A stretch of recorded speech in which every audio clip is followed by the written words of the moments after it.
Let's deal with the next example which has been asked in NEET. Okay तो चलो 32 example के बारे में डिस्कस करते हैं. कौन सा चैप्टर डिस्कस कर रहे हैं? Chapter number 6 work energy power and example number 32 which is asked in AIPMT PMT pre-12. Okay, the potential energy of a particle in a force field is given by U is equal to A by R square minus B by R, where A and B are positive constant. A and B are which kind of a constant? Positive constant, and R is the distance of the particle from the center of the field. मतलब R is nothing other than dash, distance of the particle from the field. From the which point? Field. For the stable equilibrium, सबसे interesting point, stable equilibrium. Stable equilibrium, the distance of the particle, अगर मेरे को ये object को particle को अगर stable equilibrium maintain करना है तो what will be the distance? Is that clear? What is the meaning of stable equilibrium?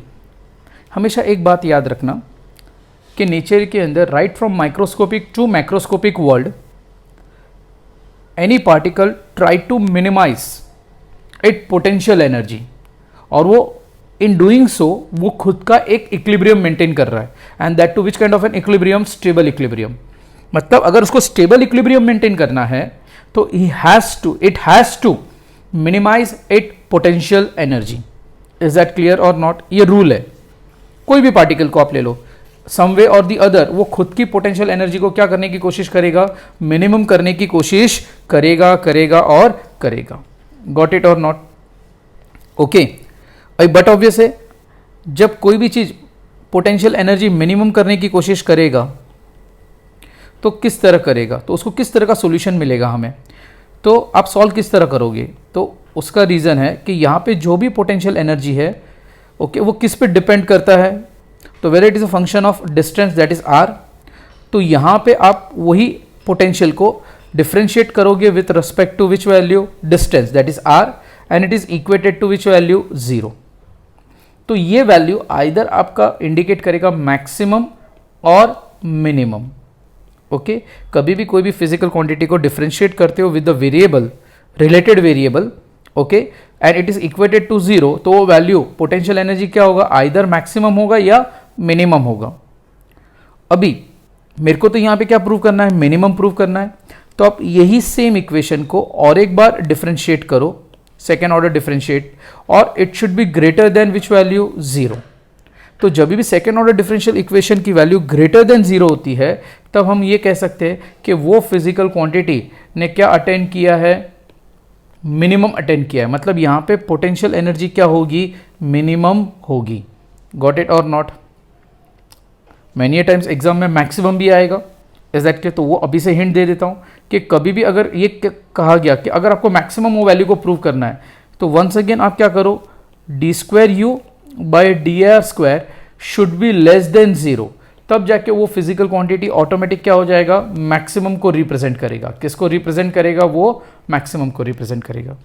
But आज का क्राइटेरिया हमारा क्या है कि हमें फिजिकल क्वांटिटी कैसे प्रूव करनी है? मिनिमम प्रूव करनी है. तो मिनिमम प्रूव करने के लिए पहले वो इक्वेशन को एक बार डिफरेंशिएट करो, और वंस अगेन एक बार डिफरेंशिएट करने के बाद में second order differentiation should be greater than which value? Sorry, 0. मतलब वो वैल्यू क्या हो जाएगा? मिनिमम. यहां तक का क्राइटेरिया आपको समझ में आया कि नहीं आया? ओके, तो let proceed further. Once again same rule. Potential energy का वैल्यू कितना दिया है यहाँ पे? गिवन कंडीशन क्या है? A by R² minus B by which value? R. Okay, differentiating U with respect to R, तो मुझे क्या मिलेगा? d by dr of u is equal to D by D R of A by R square minus B by R. But obviously यहाँ पे differentiation करना है मुझे, तो डिफ्रेंसिएशन आपको पता होना चाहिए कि कैसे आएगा। D by D R of A R to the power -2 minus D by D R of B R to the power -1। ये समझ में आया मैंने क्या किया? यस और नो? Simple rule. कौन सा फॉर्मेट यूज किया? 1 by A raise to M can be written as A to the power -m। True और फॉल्स? ट्रू। अभी यहाँ पे आपके पास ए कांस्टेंट है तो it is to be taken outside. D by D R of R to the power -2 minus B D by D R of which value R to the power -1। I once again यहाँ पे whether I can say d by dx of x to the power n gives you dash n to the power n into x to the power n minus 1। yes or no? yes। तो अभी इसको differentiate करना है आपको। तो a यहाँ पे आगे क्या आएगा? -2 r टू द पावर क्या आएगा आपके पास? -2 -1 that comes out to be -3 minus b आगे क्या आएगा? -1। यस और नो? एंड -1 है तो r टू द पावर क्या हो जाएगा? -2। Now this give rise to dash -2a by R cube minus of minus plus b by R square. तो मुझे ये रिलेशन क्या मिला? d by D R of which value? u। ये समझ में आया कि बाउंस गया? ओके तो this is the differentiation, first order differentiation। okay I will mark this as equation number 1। Hope so यहाँ तक समझ में आ गया। अभी क्राइटेरिया क्या है? तो मैं क्राइटेरिया ये सेटिस्फाइड करूँगा कि this is equated to which value? 0। जैसे मैंने कंडीशन बताया था वही सेम थिंग कि differentiation should be equated to which value? 0। तो आपका ये वैल्यू क्या हो गया? 0 -2a by R cube plus b by which value? r square। तो whether I can write 2a by r cube is equal to b by r square और यहाँ से r square कैंसिल हो जाएगा। So ultimately r is equal to मुझे क्या मिलेगा यहाँ पे? twice of a by b। now whether I have got the value of r, तो जल्दी मत करना, answer is no. Is that clear? अभी तक मुझे उसका आंसर नहीं मिला है। Is that clear? क्यों? आर की वैल्यू क्या इंडिकेट कर सकती है? क्योंकि एक ही बार डिफ्रेंशिएट किया है तो either it can prove that the value is either maximum और मिनिमम, जबकि न्यूमेरिकल में क्या पूछा है कि आपको मिनिमम प्रूव करना है। मतलब आपको जो भी है u को और एक बार डिफ्रेंशिएट करना पड़ेगा। इसका मतलब ये हुआ I am going to take the help of this value. समझ में आ रहा है? उसको और एक बार डिफ्रेंशिएट करूंगा। मतलब क्या हुआ? d by D R of u is equal to क्या वैल्यू मिला है मुझे यहाँ पे? -2a by R cube plus b by R square. ये वैल्यू को वंस अगेन मैं डिफ्रेंशिएट करता हूँ, differentiating this whole value with respect to which value r। तो मुझे मिलेगा d by D R of u। ये समझ में आया? तो this is nothing other than d by D R of -2a by r cube plus b by which value? r square। got it? हाँ या नहीं? तो whether I can say this is nothing other than d square u by dr square is equal to, अभी यार जैसे differentiation ऊपर किया वैसे सेम डिफ्रेंसिएशन है तो मैं डायरेक्टली कर लेता हूँ। -2a कांस्टेंट आएगा, ये r टू द पावर -3 ऊपर जाएगा तो आपका क्या आएगा? -3 r टू द पावर -4 लिख सकते हो आप। तो आंसर इज यस। तो यहाँ पे क्या आएगा? -3 r टू द पावर -4। ये समझ में आया? ओके क्योंकि आप क्या लिखते हो? n x raise to n -1। तो यहाँ पे n की वैल्यू ये केस में क्या है आपके पास? -3। तो -3 और -3 -1 तो -4 प्लस यहाँ पे क्या आएगा आपका? b। Once again r to the power क्या मिला आपको? -2। उसका डिफ्रेंसिएशन करना है तो -2 और r टू द पावर -3 लिख सकता हूँ कि नहीं लिख सकता हूँ? ओके, अभी यहाँ पे माइनस इंटू माइनस प्लस, 3 2 ज़ा 6, a to the power r to the power 4, समझ में आ रहा है? अभी यहाँ पे minus 2b by which value r cube, got it और नॉट? ओके, तो मुझे यहाँ पे क्या कंडीशन मिला वो देखो, D square U by D R square is equal to 6a by r to the power 4 minus 2b by r cube, ये कंडीशन मुझे मिला। ओके, अभी once again try to understand this thing. I will mark this as equation number. Suppose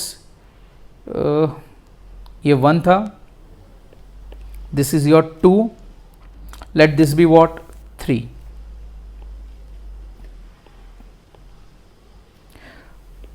Now whatever you have got the equation, whether you know the value of r, answer is yes. You know the value of which one? R. Whether I can substitute this value of r in the equation number 3 or not? तो substituting 2 in equation number 3, तो मुझे क्या मिलेगा, D square U by D R square is equal to 6a by what is the value of r, 2a by b, तो 2a by b the whole to the power 4 minus 2b by 2a by b the whole cube, got it? अब इसको solve करो, चलो, तो solution क्या मिलेगा, 6a by 2 का 4 times, तो 2 2 ज़ा 4, 4 2 ज़ा 8, 8 2 ज़ा 16, तो मुझे यहाँ पे क्या मिलेगा, 16a to the power 4, denominator का denominator will go to numerator, मतलब b टू द पावर 4, समझ में आ रहा है? ओके, माइनस 2b बाई 2 का क्यूब, मतलब 2 2 ज़ा 4, 4 2 ज़ा 8, a क्यूब, यहाँ पे न्यूमरेटर में क्या आएगा, b cube, got it? Now whether I can write like this, यहाँ पे अगर आप सब्स्टिट्यूट करते हो और सॉल्व करते हो तो आपको रिलेशन क्या मिलेगा? चलो सबसे पहले ये देखते हैं, which value will get cancel, तो यहाँ से ये 4 और यहाँ से a कैंसिल होता है, तो यहाँ पे 3 मिलता है, ट्रू और फॉल्स? ट्रू। तो ओवरऑल मुझे कंडीशन में क्या सेटिस्फाइड हो रहा है वो देखो, whether I can write here 6b to the power 4 by 16a cube, yes और नो? यस, माइनस यहाँ पे twice of b to the power 4 by 8a cube, simple. अभी इसमें से कॉमन क्या निकलेगा, तो ऊपर से 2 कॉमन निकला और नीचे से 8 2 ज़ा, तो 8 कॉमन निकला, तो यहाँ से 2 कॉमन निकला, तो 2 3 ज़ा 6, नीचे 8 निकला, तो 2 ज़ा a क्यूब माइनस, अच्छा ऐसे नहीं करना है, ओके, तो अदर वे राउंड, इतना सारा कॉम्प्लिकेशन नहीं करना है, तो अदर वे राउंड करो आप इट डिपेंड्स ऑन यू कि how you are going to solve it. With I can write like this, b to the power 4 by a cube in bracket 6 by 16 minus 2 by 8, yes or no? तो this will be multiplied by 2, this will be multiplied by 2 for LCM, so ultimately मुझे क्या मिलेगा, b to the power 4 by a cube, यहाँ पे I am going to get 6 minus 4 by 16, so this comes out to be dash b to the power 4 by a cube, now यहाँ पे it will be 2 by dash 16, that is 8 ज़ा, तो मुझे यहाँ पे condition क्या मिला, whether I can say d square u by dr square is equal to dash b to the power 4 by 8a cube, yes or no? yes। अभी suppose आप imagine करो कि आपने b का वैल्यू 1, ये पॉजिटिव वैल्यू हुआ पूरा का पूरा, अभी b का वैल्यू सपोज 1 पुट डाउन किया, टू का वैल्यू सॉरी, एक्सट्रीमली सॉरी, अभी आप ये सारे पॉजिटिव कांस्टेंट है, पॉजिटिव वैल्यू है सारी की सारी, तो whether positive value is greater than 0 और नॉट।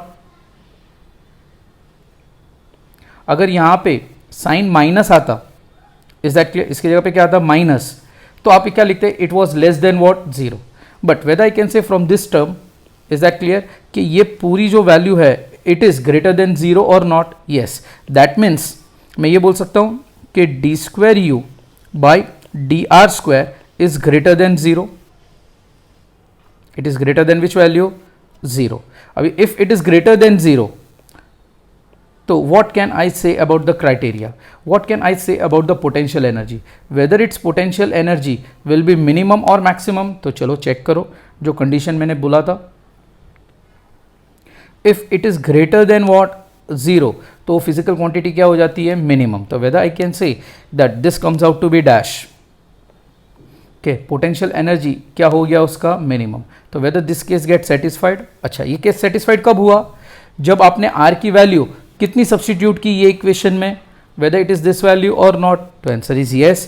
तो इन शॉर्ट मैं ये बोल सकता हूँ at that time are will be nothing other than dash 2a/b, this will be your final answer. Check करो whether this answer belongs to which option, B, yes or no, answer is yes।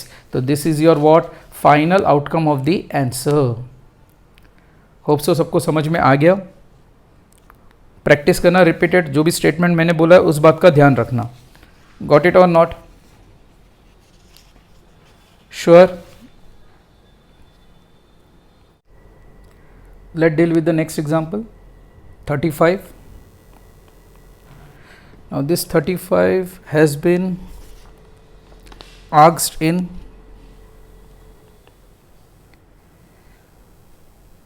CBSE PMT, पहले pre medical entrance होता था, test होता था, that is 2009 में।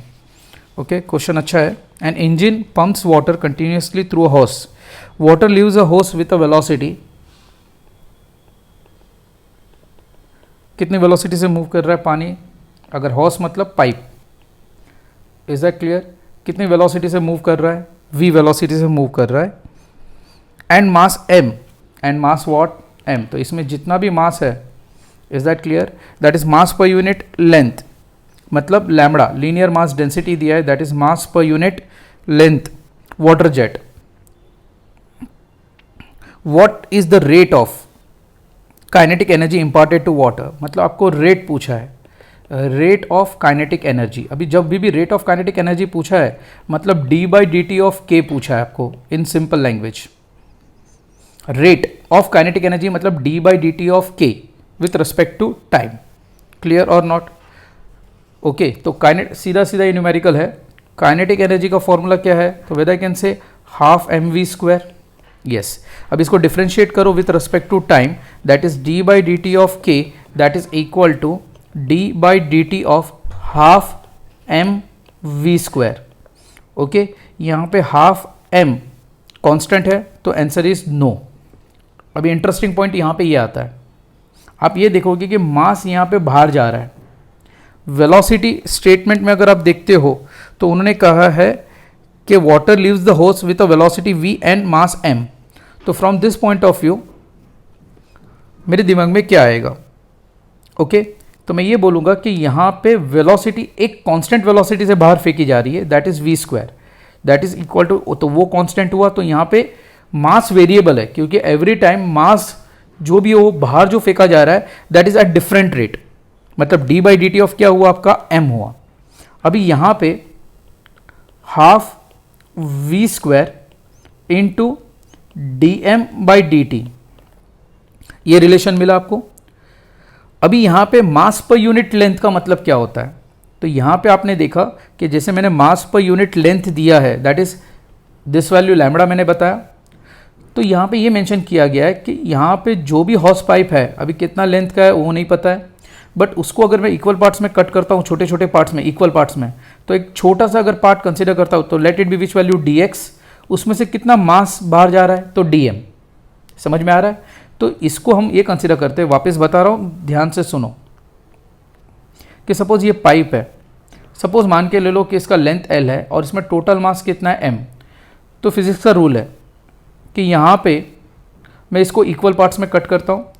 अभी suppose इतने से पार्ट कंसिडर कर रहा हूँ, अभी इसमें से इतने पार्ट में कितना मास होगा, तो टोटल मास तो नहीं होगा ना।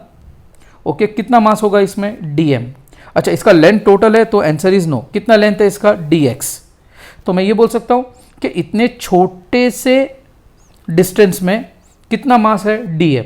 तो यहाँ पे ऐसा आएगा dm/dx, कि इतने छोटे से डिस्टेंस पे या लेंथ में कितना मास होगा, टोटल मास होगा नहीं, दैट इज dm। और इतने, और ये जो भी dm है, ओके, वो मास कितनी वेलोसिटी से बाहर फेंका जा रहा है। तो यहां से जब ये ट्रैवल करेगा तो वेलोसिटी कितनी होगी, v।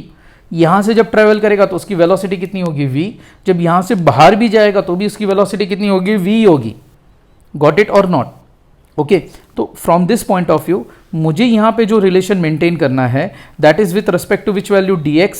तो चेन रूल अप्लाई करूंगा, multiplying and dividing by which value, dx। ये समझ में आया? तो अल्टीमेटली यहां पे आएगा आपके पास half v² into dm/dx into dx/dt। समझ में आया? अभी since as I know dx/dt can be written as velocity या स्पीड बोलो, तो अल्टीमेटली यहां पे क्या आ जाएगा मेरे पास, हाफ v², और d/dt of x can be written as once again v and d/dx of which value m. So ultimately final outcome of the result a half v³। Half क्या मिलेगा मुझे, v³ into d/dx of which value m। कुछ इस तरह का मुझे relation मिला। Is that clear और not? That comes out to be dash. तो ये मुझे क्या मिला, d/dt ऑफ k। ये समझ में आया कि बाउंस गया? ओके, अभी क्वेश्चन अराइजेज हियर कि what question has been asked to you. A engine pumps water continuously through a hose, water leaves the hose with a velocity v and m। यहां पे जो स्मॉल m दिया है, what does it represent, तो वो समझो। मैंने यहाँ पे जो लैम्बडा लिखा है, that is mass per unit length, उसको लैम्बडा को उन्होंने रिप्रेजेंट किया है स्मॉल m से। Is that clear? दिमाग में गया? बस यही एक कंफ्यूजन है। Try to understand this thing. इसलिए मैंने यहाँ पे टोटल मास लिखा और स्मॉलर मास को क्या रिप्रेजेंट किया, dm। नॉर्मली हम लोग क्या करते हैं, फिजिकल क्वांटिटी लिखते हैं तो फिजिकल क्वांटिटी को लैम्बडा रिप्रेजेंट करते हैं मास पर यूनिट लेंथ। बट ये न्यूमेरिकल में मास दैट इज लैम्बडा के जगह पे उन्होंने रिप्लेस किया है उसको स्मॉल m से। किससे रिप्लेस किया है, स्मॉल m से। लॉजिक समझ में आ रहा है? ओके, तो इन शॉर्ट मेरा कहने का मतलब ये है कि अगर मैं लैम्बडा सपोज करता हूं इसको as nothing other than what, mass per unit length अगर मैं सपोज करूंगा, तो मैं यहां पे dm/dx will be replaced by lambda. But in this numerical, lambda is represented as which value, small m, that is nothing other than which value, mass per unit length. तो but obvious है, मैं lambda के बदले यहाँ पे ये value को कैसे रिप्रेजेंट करूँगा, small m से। Hope so everybody might have understood according to the given numerical. Okay, तो यहाँ पे मेरे लिए क्या आ जाएगा आपके पास, हाफ v³। मैं होता तो लैम्बडा लिखता, बट गिवन कंडीशन में क्या दिया है, लैम्बडा यहाँ पे किस सिंबल को डिनोट करता है, स्मॉल m को। मतलब in short half v³ m। Is that clear? That means half m v³, that is nothing other than d/dt of k. Now student must always remember this thing कि यहाँ पे जो भी हम small m यूज कर रहे हैं, it is not mass but it is which value, mass per unit length. Please do remember this thing. It is one of the most important thing. Is that clear? क्योंकि normally आगे जाके ऐसे बहुत सारे आएंगे जहाँ पे आप कंफ्यूज होगे. मैंने पहले से कहा है symbol is your choice, but ये न्यूमेरिकल में जानबूझ के मास पर यूनिट लेंथ को उन्होंने कंफ्यूज करके क्या रखा है आपके लिए, m रिप्रेजेंट किया है. तो ये जो m है वो क्या इंडिकेट करता है, आपका मास पर यूनिट लेंथ. अंडरस्टूड और नॉट? सिंपल न्यूमेरिकल, क्लियर और नॉट? तो यहां पे मैंने ये जो कैपिटल M लिखा है that is your, this is capital M, that is mass per unit length. Hope so I have made it my very clear my self, और आपको ये न्यूमेरिकल समझ में आया होगा. Okay, in future may be possible many times shortcut methods हम लोग use करते हैं. अगर आपको रेट पता है कोई भी इसका, तो d by D T of के इज इक्वल टू आप हाफ लैम्बडा वी क्यूब भी लिख सकते हो. इज दैट क्लियर और नॉट? बट आपको याद रखना पड़ेगा कि lambda is nothing other than dash mass per unit length. Got it और नॉट? अंडरस्टूड?